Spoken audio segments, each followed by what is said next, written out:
the early morning hours of December 26, 1996, John and Patsy Ramsey awoke to find their 6-year-old daughter, JonBenét Ramsey, missing from her bed at their home in Boulder, Colorado. Patsy and John had woken up early that morning to prepare for a trip when Patsy discovered a ransom note on the stairs demanding $118,000 for their daughter's safe return home.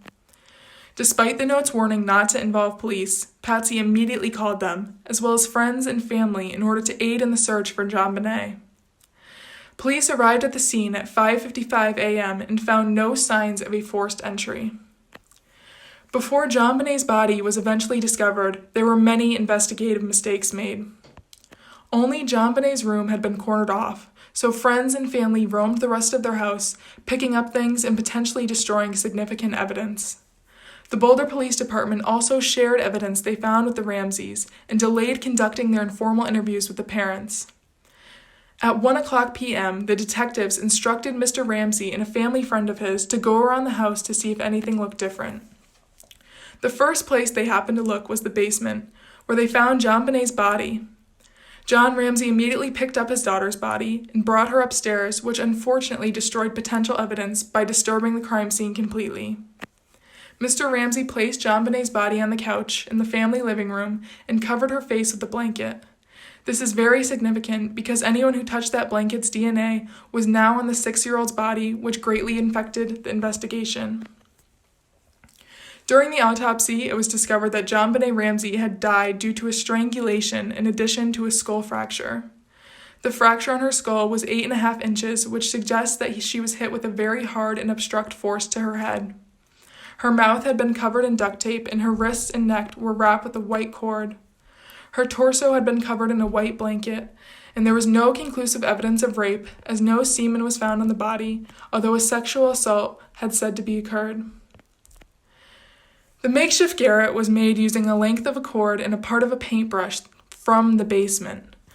The coroner also found what was believed to be pineapple in JonBenét's stomach.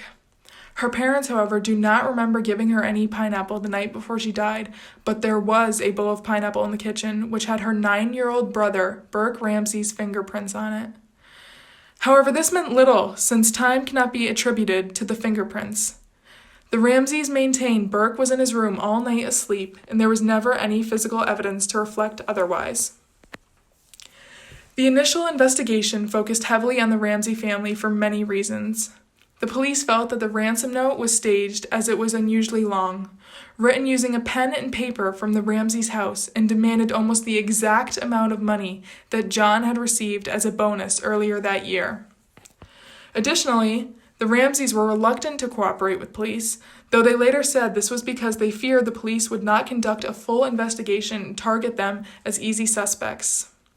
However, all 3 members of the immediate family were questioned by investigators and submitted handwriting samples to compare to the ransom letter. Both John and Burke were cleared of any suspicion of writing the note, although much was made that Patsy could not be conclusively cleared by her handwriting sample. This analysis was not further supported by any other evidence. Despite a large pool of suspects, the media immediately focused on JonBenét's parents, and they spent years under the harsh limelight of the public eye. In 1999, a Colorado grand jury voted to indict the Ramseys on child endangerment and obstruction of a murder investigation. However, the prosecutor felt that the evidence did not meet the beyond a reasonable doubt standard and declined to prosecute. JonBenét's parents were never officially named as suspects in the murder. Alternatively, the intruder theory had lots of physical evidence to support it. There was a boot print found next to JonBenét's body which did not belong to anyone in the family. There was also a broken window in the basement which was believed to be most likely point of entry for an intruder. Additionally, there was DNA from drops of blood from an unknown male found on her underwear.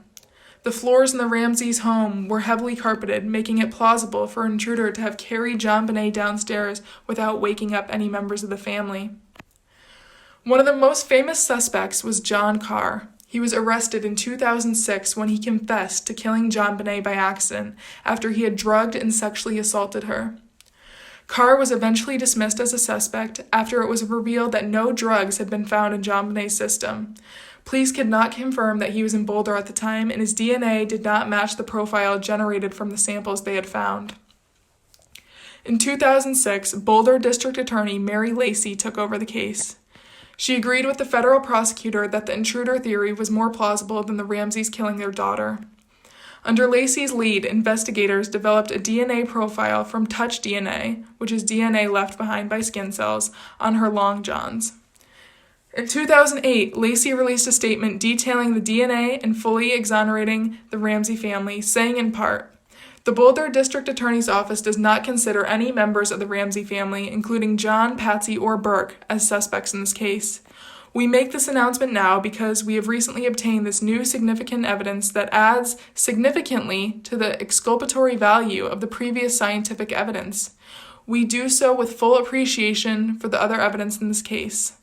Local, national, and even international publicity has focused on the murders of JonBenét Ramsey. Many members of the public came to believe that one or more of the Ramseys, including her mother or father or even brother, were responsible for this brutal homicide. Those suspicions were not based on evidence that had been tested in court. Rather, they were made based on evidence reported by the media." In 2010, the case was officially reopened with renewed focus on the DNA samples. Further testing had been conducted on the samples, and experts now believe that the sample is actually from 2 individuals rather than only one. In 2016, it was announced that the DNA would be sent to the Colorado Bureau of Investigation to be tested using more modern methods, and authorities hope to develop an even stronger DNA profile of the killer. In 2016, CBS aired The Case of JonBenét Ramsey, which had implied that her 9-year-old brother Burke was the killer, despite the fact that he was cleared by the DNA evidence that proved the existence of an intruder. Burke filed a $750 million lawsuit against CBS for defamation. The case was settled in 2019, and while the terms of the settlement were not disclosed, his lawyer stated the case was resolved to the satisfaction of all parties.